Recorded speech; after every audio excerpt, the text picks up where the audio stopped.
Hare Krishna. So welcome to all the viewers, those who are viewing on YouTube or Facebook, whatever, other social media. तर आपण भगवद्गीतेविषयी thematic representation आपण चालू केलेलं आहे आणि आपण त्याच्यामागे 9 सत्र बघितलेले आहेत. 8 सत्रामध्ये आपण जे काही बघितलं ते मागच्या वेळी सांगितलं मी. लास्ट जो सेशन होता तो कशाचा होता?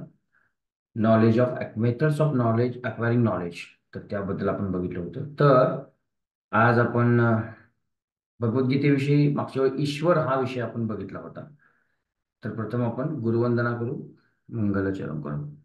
ओम अज्ञानतिमिरान्धस्य ज्ञानाञ्जनशलाकया चक्षुरुन्मिलितं येन तस्मै श्रीगुरुवे नमः. श्रीचैतन्यमनोभीष्टं स्थापितं येन भूतले स्वयं रूपकदां मह्यं ददाति स्वपदान्तिकं. वन्देऽहं श्रीगुरो श्रीयुतापदकमलं श्रीगुरुं वैष्णवांश्च श्रीरूपं साग्रजातं सहगण रघुनाथान्वितं तं सजीवं साद्वैतं सावधूतं परिजनसहितं कृष्णचैतन्यदेवं श्रीराधाकृष्णपादान् सहगण ललिता श्रीविशाखान्वितांश्च नमोऽहं विष्णुपादाय कृष्णकृष्णाय भूतले श्रीमते भक्तिवेदांत स्वामिनीति नामिने नमस्ते सारस्वती देवी गौरवाणी प्रचारिणि निर्विशेष शून्यवादी पाश्चात्यदेशतारिणि वाञ्छाकल्पतरुभ्यश्च कृपासिन्धुभ्यैव च पतितानां पावनेभ्यो वैष्णवेभ्यो नमो नमः. नमो महावदन्याय कृष्णप्रेमप्रदायिते कृष्णाय कृष्णचैतन्यनाम्ने गौरविषये नमः.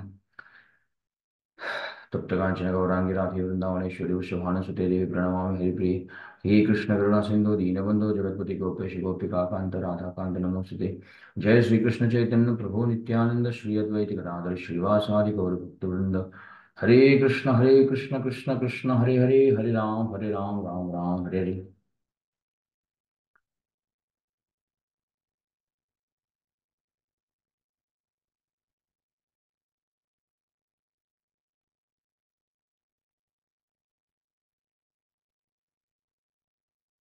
हरे कृष्ण. मागच्या वेळी आपण ईश्वर या संकल्पनेविषयी बघितलं आणि प्रथमच मी हे झूम वरती रेकॉर्ड करून अपलोड करणार आहे. तर I don't know, there may be some technical problems, I don't know. ज्यावेळी अपलोड होईल त्यावेळी कळेल कळेल. So this is my first time. I did not done any presentation, just like that what I'm doing now. Okay. तर आपण slide बघू. I have made slide. ते पण मला काय आठवत नव्हतं how to make the slides, but I tried at my best. Okay. So first slide is Ishwar. Ishwar means supreme personality of the Godhead, पूर्ण पुरुषोत्तम भगवान. तर ईश्वर या संकल्पनेविषयी आपण काय काय बघितलं होतं. तर following points to be remember. खालील जे पॉइंट आहेत ते ईश्वर या संकल्पनेबाबतीत आपण लक्षात ठेवले पाहिजे. कोणते? हे इज ॲब्सोल्यूट कंट्रोलर. ते परमनियंत्रक आहेत. आपल्यामध्ये ती थोडी टेंडन्सी आहे, थोडी प्रवृत्ती आहे नियंत्रण करण्याची, पण भगवंत परमनियंत्रक आहेत.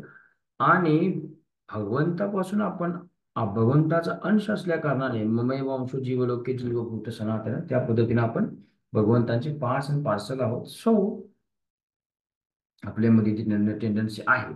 त्याच्यानंतर he is a absolute proprietor. सगळ्या आध्यात्मिक आणि भौतिक जगाचे मालक म्हणू आपण मराठीमध्ये, तर हे भगवंत आहे. मया दक्षिणे प्रकृती सूयते स चराचर. आपली भौतिक प्रकृती माझ्या अध्यक्षतेखाली चालते. आणि भगवंत हे सांगतात की भौतिक प्रकृती आणि परा आणि अपरा प्रकृती याच्या बाबतीत भगवंत बोलतात. त्यांचं आपण बघितलं की ही इज ॲब्सोल्यूट एन्जॉय. तर भगवान जे आहे ते भोक्ता आहेत. भगवद्गीतेमध्ये भगवान म्हणतात, भोक्ता अहम यज्ञ तपसाम सर्व लोक महेश्वरम. तर सगळे यज्ञ तपस्या जे काही तुम्ही करता त्या सर्वांचे भोक्ता भगवान श्रीकृष्ण आहेत, आपण नाही आहोत.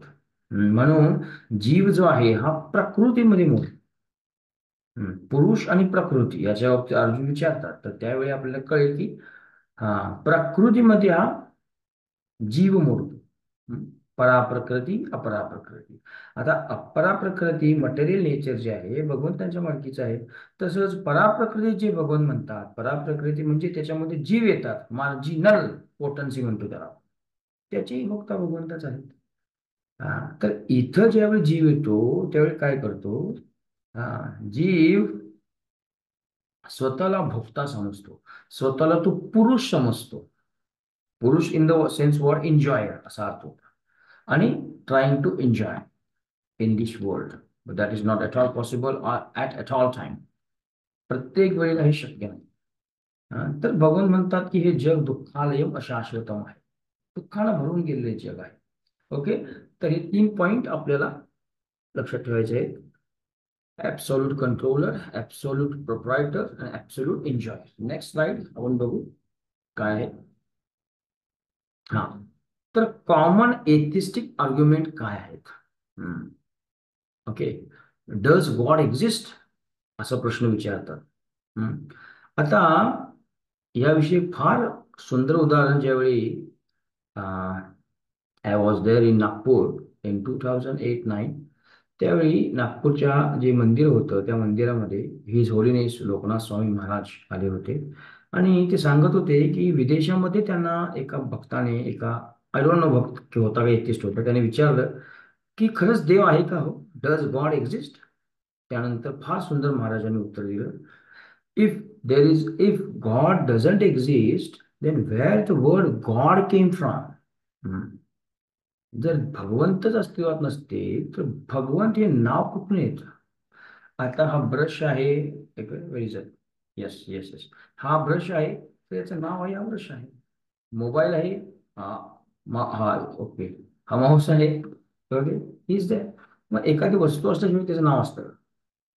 व्हॅक्युम असेल ना, काहीच नसणे म्हणजे व्हॅक्युम, म्हणजे काहीतरी आहे ना तिथं, व्हॅक्युम तरी आहे ना. तर या जगामध्ये अशी कोणती गोष्ट अस्तित्वात आहे पण त्याला नाव नाही, काही ना काहीतरी त्याला नाव असतं. Similarly if the God doesn't exist where the word God came from असा प्रश्न येतो. तर या ठिकाणी प्रश्न उठवला जातो की डज गॉड एक्झिस्ट. आणि लोक प्रश्न विचारतात, can you show me God, हा लोकांचा प्रश्न असतो. इफ गॉड एक्झिस्ट ना, can you show me God. मग ही कशावरती आहे, प्रत्यक्ष प्रमाणावरती आहे. म्हणजे तो काय व्यक्ती करत आहे, या डोळ्यांचा आधार घेऊन तो भगवंतांना बघत आहे. मग प्रश्न असा येतो, do you have eyes to see God. भगवंतांना बघण्याकडे भगवंत जे आहेत की की तुमचं जे काही डोळे किंवा तुमचे जे सेन्सेस आहेत ते या भौतिक प्रकृतीने तयार झाले. भूमीर आपणलो वायू खम मनर्बुद्धिरेवच अहंकार इति मे भन्ना प्रकृती असलेला. हे जे जे जे काही या मटेरियल वर्ल्ड मध्ये आहे ते भगवान म्हणतात 8 माझ्या डिफरंट एनर्जीज आहेत त्यांना तयार झालेलं आहे. अग्नी, वायू, आकाश, जल, पृथ्वी, हा मन, बुद्धी, अहंकार, हे 8 शक्ती अशा आहेत की ज्याच्याकडून, ज्याच्या थ्रू हे सगळं जग तयार झालेलं आहे. पण जीव जे आहे ते भगवंतांचे अंश आहेत. हा, मग ही बॉडी जी आहे त्या बॉडीमध्ये जीव काय झालेला आहे, कैद झालेला आहे. आणि जो जीव आहे या बॉडीच्या माध्यमातून इंटरॅक्ट करतो. आता जी बॉडी आहे ही बॉडी सेन्सेसचे इम्परफेक्टच आहेत. जे सेन्सेस जे आपले आहेत, फॉर एक्झाम्पल आपण बघितलं की सूर्य आपल्याला एवढा एवढा छोटासा दिसतो, मग तेवढा आहे का होतो, नाही ना. जे तारे जे रात्री तुम्हाला दिसतात ते तेवढेच असतात का, तिथे तुमचे डोळे मार खातात. तुम्हाला स्वतः जवळची पापणी दिसत नाही, तिथे डोळे तुमचे मार खातात. मग ते पण जाऊ दे, आरशाच्या समोर तुम्ही समजा उभे आहात आणि इमिडिएटली लाईट जर गेली तर तुम्हाला तुमचा चेहरा काय, हात जरी जवळ नेला तरी दिसणार. तर ही तुमच्या डोळ्याची लेवल, ही तुमच्या डोळ्याची लायकी. मग आपली लायकी आहे का, आपली पात्रता आहे का भगवंतांना बघण्याची. ज्यावेळी भगवंत उपस्थित होते द्वापर युगामध्ये, हा, त्यावेळी हा कोणी बघितलं होतं, म्हणजे सगळ्यांनी तर भगवंतांना बघितलं होतं. अवजानंती माम मूढा मानुषीम तनु आश्रित. अवजानंती माम मूढा, केवळ मूर्ख लोक माझी काय करतात, अवज्ञा करतात. आणि ते मला समजतात की मनुष्याप्रमाणेच मी एकटा आहे, मनुष्याप्रमाणेच मी एक आहे असे ते समजतात. म्हणून अर्जुन 11व्या अध्यायामध्ये ज्यावेळी विश्वरूप बघतात त्यावेळी अर्जुन म्हणतात परम ब्रह्म परमधाम पवित्रम परम परम ब्रह्म. मी आजपर्यंत तुम्हाला कृष्ण सखा त्या नावाने हाक मारायचो. हा, मित्रांमध्ये तुमची चेष्टा करायचो, तुम्हाला एक समान मानायचो. हा, तर तुम्ही कोण आहे, परम ब्रह्म परमधाम. तुम्ही सगळ्यांचे काय आहे, आश्रयस्थान आहात. परम ब्रह्म परमधाम पवित्रम, प्युअर आहात तुम्ही. म्हणजे आपण ह्या भौतिक प्रकृतीने कंडिशन झालेलो आहोत. तर ह्या भौतिक प्रकृतीचे जे गुण आहेत, सत्वगुण, रजगुण आणि तमगुण, या गुणांच्या द्वारे आपले वर्तन किंवा आपलं काय म्हणतो आपण ठरतो. सगळं जे आहे ते त्रिगुणांनी बनलेलं आहे. 3 गुण, सत्वगुण, रजगुण, तमोगुण. तर पवित्र हा शब्द भगवंतासाठी आहे, कारण भगवंत हा सच्चित आनंद आहे. भगवंत जरी ह्या भौतिक प्रकृतीमध्ये आले तरी भगवंतांना ही भौतिक प्रकृतीच्या क्वालिटी स्पर्श देखील करत नाही. म्हणजे एखाद्या चिखलात कमळ असतं त्याप्रमाणे, कमळ जरी चिखलात असलं तरी त्या कमळ हे टच होत नाही त्या चिखलाला. सेम भगवंतांना ही भौतिक प्रकृतीचे कोणतेही गुणधर्म अफेक्ट करत नाही. पवित्रम परमम भवान. आणि मग पुढे बघू अर्जुन म्हणतात, मी तुमचा मित्र आहे म्हणून तुमची खुशामत करत नाहीये, तर असित देवल व्यास. या लोकांनी देखील मला हेच सांगितलेलं आहे आणि तुम्हीही आता मला ते सांगतात. तर सांगण्याचं तात्पर्य काय? हा भगवंत द्वापर युगामध्ये असताना किती लोकांना कळालं की भगवान श्रीकृष्ण हे भगवंत आहेत? ते दुर्योधन होता. दुर्योधनाने पण बघितलं होतं, पण दुर्योधनाला कळालं का भगवान श्रीकृष्ण हे परमपुरुष आहेत ते? मग त्या बघण्याला काय अर्थ आहे? म्हणून ह्या युगामध्ये, कलियुगामध्ये भगवंतांना बघणं म्हणजे काय आहे? तर भगवंतांचं धाम, भगवंतांचे गुण, भगवंतांचे लीला, भगवंतांचे परिकर, हे सगळं ऍब्सॉल्यूट प्लॅटफॉर्मवरती असतं. म्हणजे भगवंत आणि भगवंतांचं नाम याच्यामध्ये काही भेद नसतो. अभिन्नत्वात नाम नाम, नाम आणि नामिनो. नाम म्हणजे एक नाव, नामिनो म्हणजे ज्याचं नाव आहे तो. हे अभिन्न आहे, अभिन्नत्व. तर कृष्ण आणि कृष्णांचं नाव याच्यामध्ये काही भिन्नता नाही, अभिन्न आहे. म्हणून कृष्णाला बघणं काय आणि कृष्णाचं नाव ऐकणं काय सेम आहे. म्हणून कलियुगामध्ये भगवंतांना डोळ्यानं पाहायला बघू नका. कानानं तुम्ही जे ऐकताय ना, तेच डोळ्यानं बघितल्यासारखं. कारण कृष्ण पर्सनॅलिटी आणि कृष्ण नाव याच्यामध्ये काही भेद नाही. तर कॉमनली लोकांना असं वाटतं की आम्हाला भगवंत दाखव. किती काय काय गोष्टी तुम्ही बघू शकताय.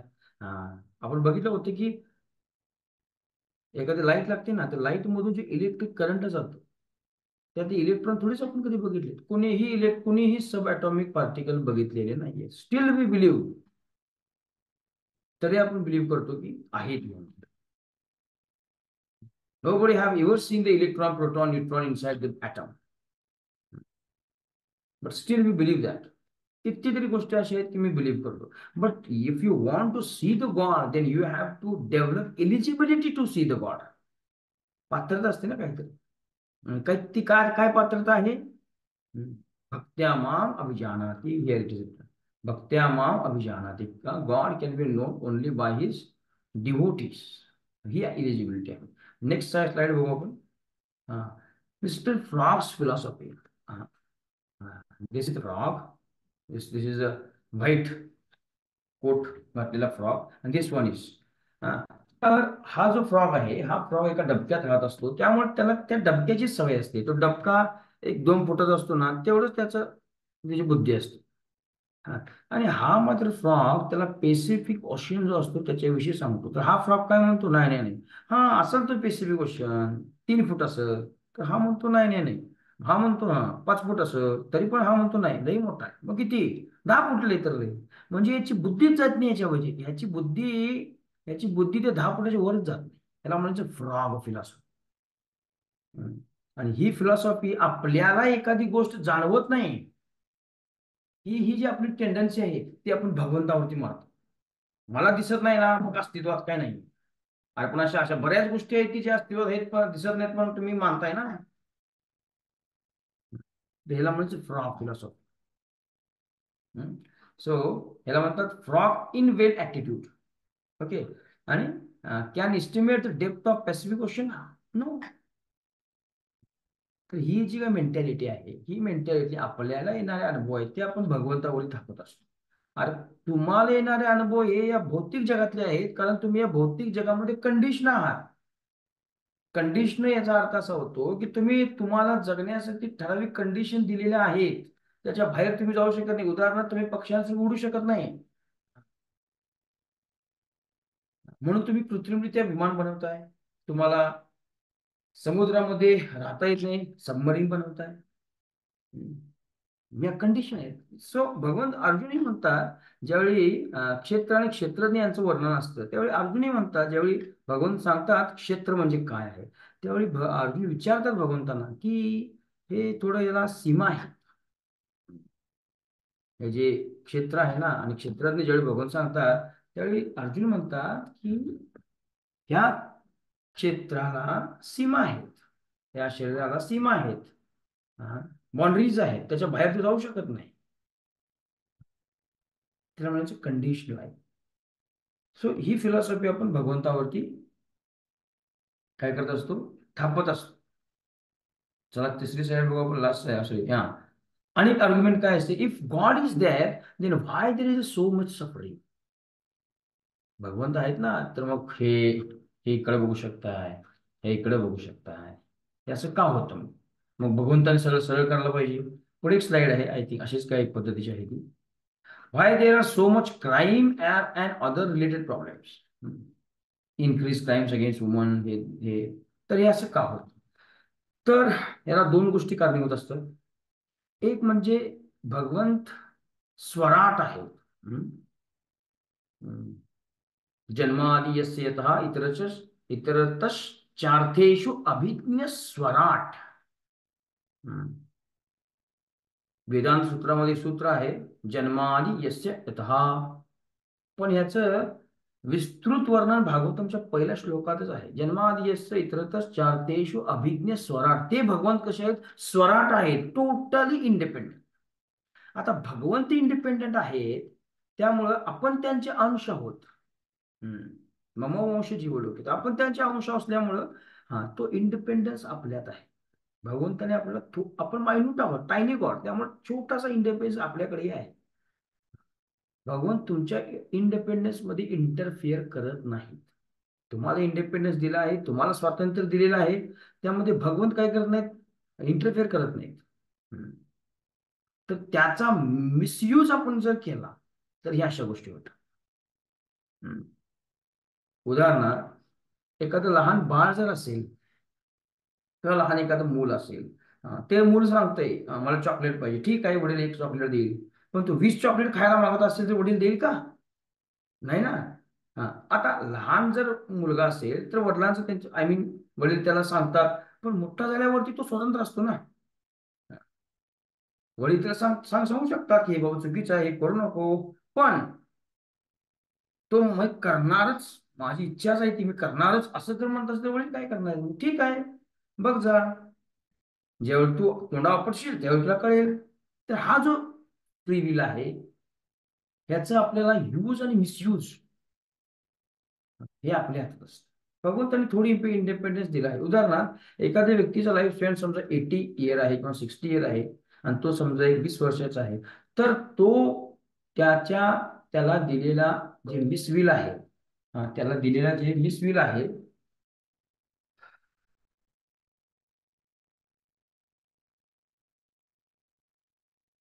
त्याला दिलेला जो मिसविल आहे त्याचा तो काय करू शकतो, चुकीचा उपयोग चुकीचा उपयोग करू शकतो. तो आत्महत्या करू शकतो, फ्रीविलचा त्याला दिलेला आहे तो मिसयूज करू शकतो. सिमिलरली भगवान तुमच्या फ्रीविलच्या आड येत नाहीत.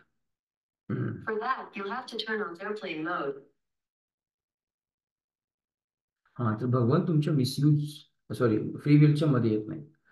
तर मग ही जी स्लाइड आहे आपण इथं बघू, ही दिस वन, की हे का असं होतं. ह्याला दोन गोष्टी असतात. ज्यावेळी कर्म नावाचा आपण चॅप्टर बघू, कर्म हा जो भाग आहे, ईश्वर जीव प्रकृती काल कर्माचा याच्यामध्ये थोडाफार भाग येतो.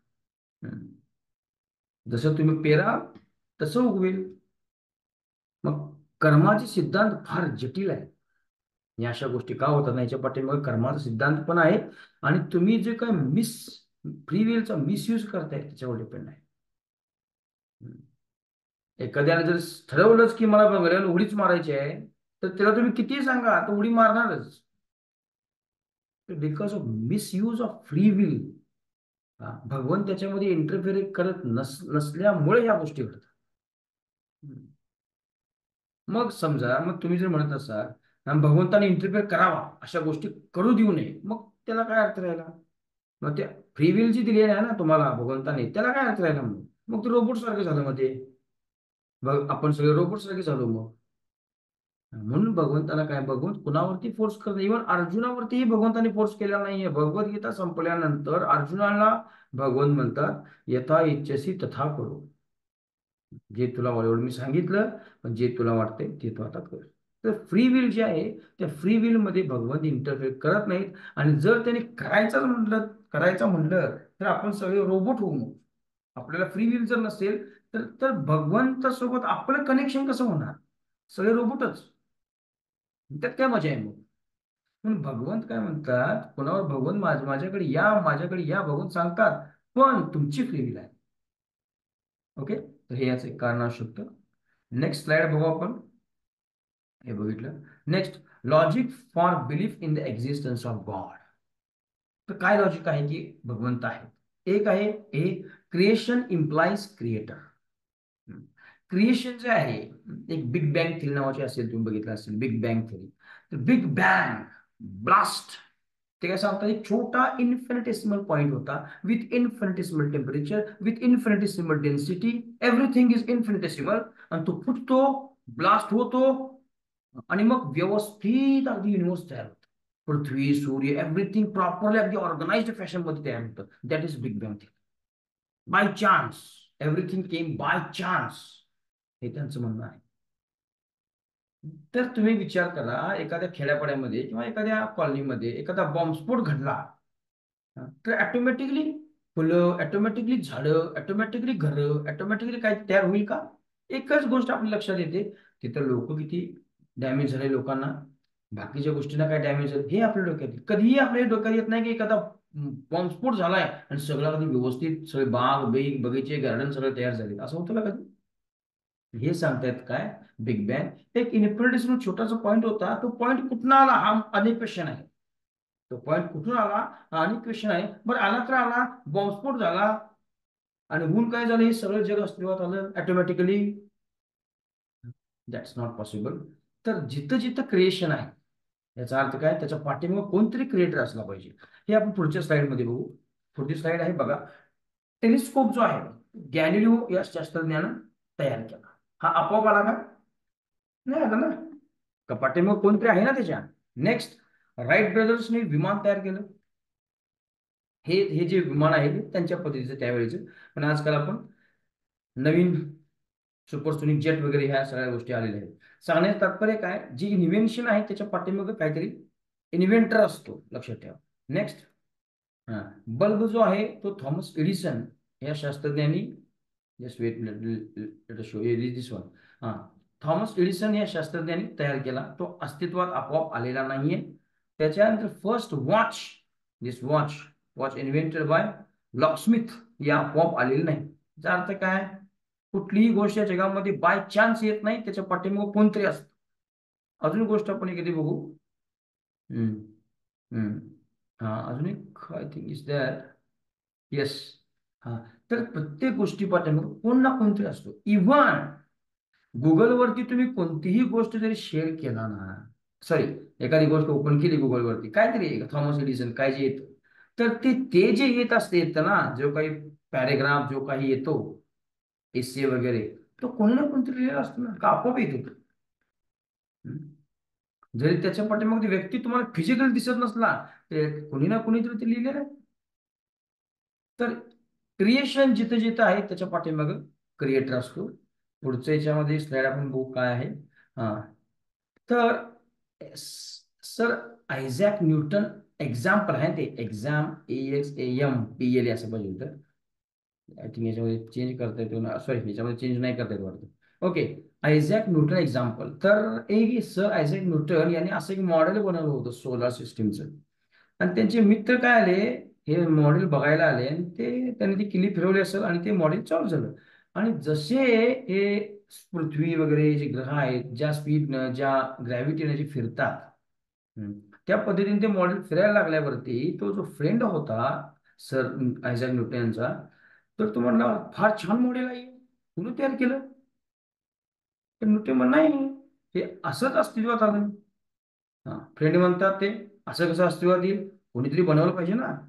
मग सर न्यूटन सांगतात की हे छोटस जे मॉडेल तुम्ही बघताय, हा, हे मॉडेल आपोआप अस्तित्वात आलं आहे, ह्याच्यावर तुम्ही विश्वास ठेवायला तयार नाही, कोणीतरी ते तयार केलं पाहिजे असं म्हणताय. तर मग हे जे क्रिएशन जे आहे, हा, सूर्य चंद्र तारे वगैरे जे काही आहे या सोलार सिस्टीम मध्ये, ते ज्या स्पीडनं आणि ज्या लॉ मध्ये फिरत आहे, ते सगळं बाय चान्स आलं, हे का, हे असं कसं तुम्ही बिलीव्ह करता? म्हणून जसं या छोट्या मॉडेलच्या पाठीमागे कोणतरी क्रिएटर आहे ना, जसं न्यूटनने बनवलं, तसं हे जे क्रिएशन आहे याच्या पाठीमागे कोणतरी असायला हवं. कारण सगळ्या गोष्टी लॉबद्ध आहेत, नियमबद्ध आहेत. कुठलीही गोष्ट या युनिव्हर्समध्ये अशी नाहीये की नियम नाहीये, प्रत्येक गोष्ट नियमानुबद्ध आहे. हे नियम आले कुठून? कोणतरी असलं पाहिजे. हा, so creation implies creator. Next slide. Law of gravitation by Isaac Newton, हे जे तुम्ही बघताय, sorry, be law implies law maker. Law असतो ना, कोणता एखादा नियम असेल त्याच्या पाठीमागे नियम बनवणारे असला पाहिजे, असेच नियम अस्तित्वात येत नाहीत. तर हा सूर्य आहे, Venus, Mercury, then Earth, then Mars, then Jupiter, Saturn, Neptune, Uranus. तर ह्या ग्रहांच्या बघा ह्या काय आहेत, ऑर्बिट्स आहेत. आणि या बरोबर ऑर्बिट मध्येच हे ग्रह फिरतात.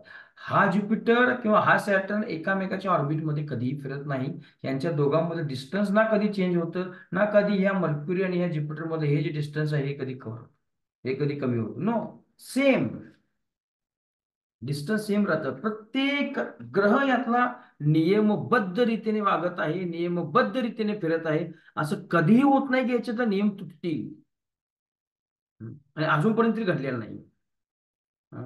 सूर्य सकाळी उगवतो, संध्याकाळी मावळतो, परत सकाळी उगवतो, संध्याकाळी मावळतो. कधी असं गोष्ट आली आहे का की सूर्य उगवलाच नाही? नियम आहे. तर नियम असेच अस्तित्वात येतात का? Laws implies law maker. कुणीतरी ते नियम तयार केले असते पाहिजे ना. आता law of gravitation by Sir Isaac Newton. हा, तर हा लॉ लॉ ऑफ ग्रॅव्हिटी जो आहे, गुरुत्वाकर्षणाचा जो नियम आहे, तो ऑलरेडी अस्तित्वात होता हो. हे जे न्यूटन की ज्यांना ते फळ झाडावरून खाली पडलेलं दिसलं, त्यांनी ते थिंक केलं, बस एवढंच. याचा अर्थ असं नाही की तो न्यूटनने कुठे शोधून काढला, इट वॉज ऑलरेडी देअर. या जगामध्ये असे अजूनही कित्येक आश्चर्य असतील की सायंटिस्ट लोकांना माहित नाही. जसं एखाद्या लग्नामध्ये काय होतं, बरेच आपलं बॉक्स येतात त्याच्यावरती ते काय म्हणतात, पार्सलचं काय लावतात, ते स्टिकर लावलेलं असतं, काय जे लावलेलं असतं. आता हे सायंटिस्ट लोकांनी काय करतात, जसं ते लग्नात आलेले बॉक्स आपण उघडून त्याच्यामध्ये काय आहे हे पाहतो. आता लग्नात आलेल्या बॉक्समध्ये अशीच गोष्ट असते की जी तुम्ही बघितलेली असते. असं नाही काय तर नवीन इन्व्हेन्शन करून तुम्हाला ते आणून देतात, नाही ना. अशी गोष्ट असते त्या बॉक्समध्ये की जी तुम्हाला माहिती असते. सिमिलरली सायंटिस्ट किंवा सायन्स काय करतं, ऑलरेडी एव्हरीथिंग इज देअर. ते फक्त उघडतं, फक्त झाकलेलं असतं, ते फक्त उघडायचं आणि काय करायचं, थिअरीज मांडायचे, हायपोथिसिस करायची आणि क्रेडिट घ्यायचे, बस. सांगण्याचं तात्पर्य हे आहे की जर लॉ असेल ना, तर there must be law maker behind it. Okay, next slide बघू आपण काय आहे. Traffic signal does not came by chance. Simple example, traffic rule असतात. हा, this red light, yellow light, green light. मोठ्या मोठ्या सिटीमध्ये येलो लाईट पण त्याचे काहीतरी नियम आहे. रेड लाईट मध्ये आमच्या कोल्हापूरमध्ये आपण बघतो, रेड लाईट म्हणजे थांबा, ग्रीन लाईट मध्ये जावा. ते पिवळं असते काय असते, मला तरी माहित नाही काय. पण हे जे लॉ जे असतात, तिथं कोण असतो का ते ट्रॅफिक, जिथं जिथं मोस्ट ऑफ द ठिकाणी तुम्ही जिथं जिथं ते ट्रॅफिक सिग्नल असतात तिथे शक्यतो पोलीस नसतो. काही काही ठिकाणी असतील पण पोलीस नसतो ते. तर हे काय नियमच आहेत. हा सिग्नल असणे म्हणजे तिथे ट्रॅफिक पोलीस असल्याचा प्रकार आहे. मग आता ट्रॅफिक सिग्नल जे आहे, हे सिग्नल आपोआप आलेत का? ते बनवलेले आहेत ना कुणीतरी, आपोआप आले अस्तित्वात नाही. रूल्स आहेत ना, there must be law maker. याच्या पाठीमागेही ऑपरेट करणारे लोक आहेत. ओके, तर ह्या गोष्टी झाल्या. आपण युक्तिवाद काही बघितले. त्याच्यानंतर अदर एक्झाम्पल आपण बघू. Complicated body structure. हे जे मेडिकल सायन्स मधील लोक जे असतील त्यांना माहिती आहे, हे जे आपल्याला आपल्या बॉडीमधल्याच बऱ्याचशा गोष्टी अशा आहेत की ज्या माहिती अजूनही आपण नवीन नवीन गोष्टी शोधून काढत बॉडीमध्ये. इतकं कॉम्प्लिकेटेड आहे. प्रत्येक सिस्टीम बॉडीची कॉम्प्लिकेटेड आहे. As far as nervous system is concern, फार कॉम्प्लिकेटेड आहे. फार म्हणजे फार कॉम्प्लिकेटेड. कितीतरी, I think million, I don't know exactly the quantity number, but I think millions of neurons present in our nervous system. आणि ते सतत एकामेकाशी कॉन्टॅक्ट मध्ये असतात. आपण thinking, billing, feeling, everything is depend upon nervous system and the transmission of the neurotransmitter in between the two neurons. चेतापेशीमध्ये जे ज्याच्यामधून न्यूरोट्रान्समीटर फिरत असतात. इव्हन साधा हात जरी असं वर करायचा झाला तरी पण बऱ्याच प्रोसेस असतात. बोलायचं जरी झालं तरी बऱ्याच प्रोसेस असतात. बघायचं जरी झालं तरी बऱ्याच प्रोसेस असतात.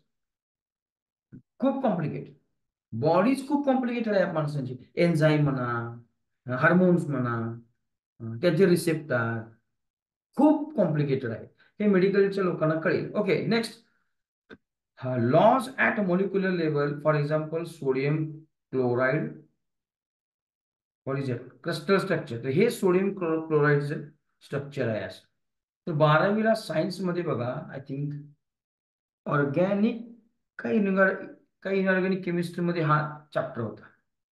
तर मॉलिक्युलर स्ट्रक्चर, ॲटॉमिक स्ट्रक्चर असतं ना, तसं मॉलिक्युलचं पण स्ट्रक्चर असतं. आता ऍटम मध्ये तुम्ही जर बघाल, ऍटम मध्ये बघाल तर बाहेरच्या बाजूला ऑर्बिट असतं, त्याच्याभोवती इलेक्ट्रॉन फिरत असतात. हायपोथेसिस, बाहेरच्या बाजूला इलेक्ट्रॉन आहे, ते इलेक्ट्रॉन फिरत असतात त्यांच्या त्यांच्या ऑर्बिटमध्ये. सेंट्रल त्याच्या काय असतात, प्रोटॉन असतात. आता बाहेरचे जे इलेक्ट्रॉन असतात त्याच्यावरती निगेटिव्ह चार्ज असतो. सेंट्रल जो प्रोटॉन असतो त्याच्यावरती पॉझिटिव्ह चार्ज असतो. येस, प्रोटॉन आणि न्यूट्रॉन. येस, प्रोटॉनवरती पॉझिटिव्ह चार्ज असतो आणि ते प्रोटॉन आणि ते इलेक्ट्रॉन हे पॉझिटिव्ह निगेटिव्ह असल्यामुळे तो ऍटम बॅलन्स. त्याच्यानंतर हे जे ऍटम आहेत, हे जे ऍटम आहेत हे मॉलिक्युल म्हणजे group of atom.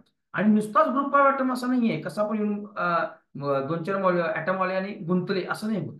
Perfectly arrange असतं, परफेक्ट.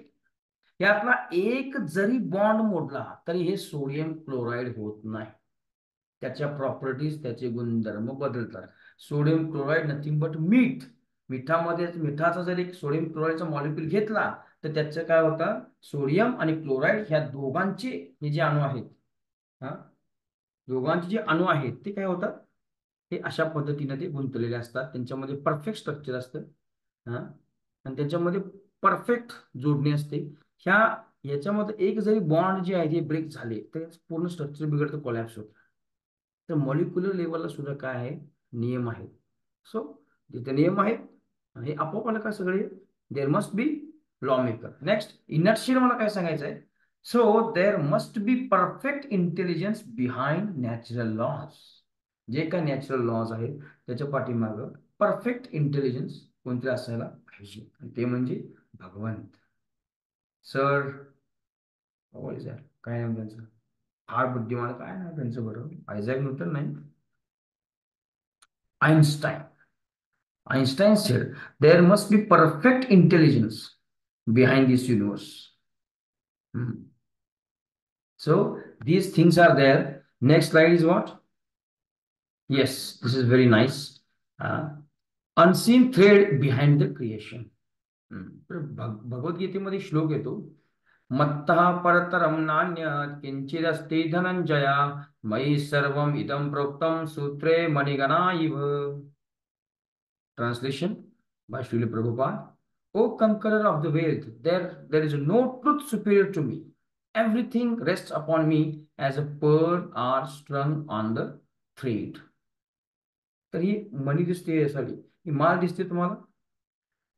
तर ही सगळ्या गोष्टी ज्या आहेत भौतिक जगामध्ये आल्या सगळ्या गोष्टी ज्या आहेत हे या मण्यांप्रमाणे आहेत. तर भगवंत काय म्हणतात, धैर्य मत्तः परतरम न अन्यत इच्छित असती धनंजय. हे धनंजय, हे अर्जुन, हे जाणून घे की माझ्यापेक्षा कोणतंही सुपिरियर ट्रुथ या जगामध्ये नाही. He is Superior. कृष्णा हे भगवंत एकटेच म्हणतात बरं. हे भगवंतांचं असं वाक्य आहे, इतर कुठेही तुम्हाला असं आढळणार नाही.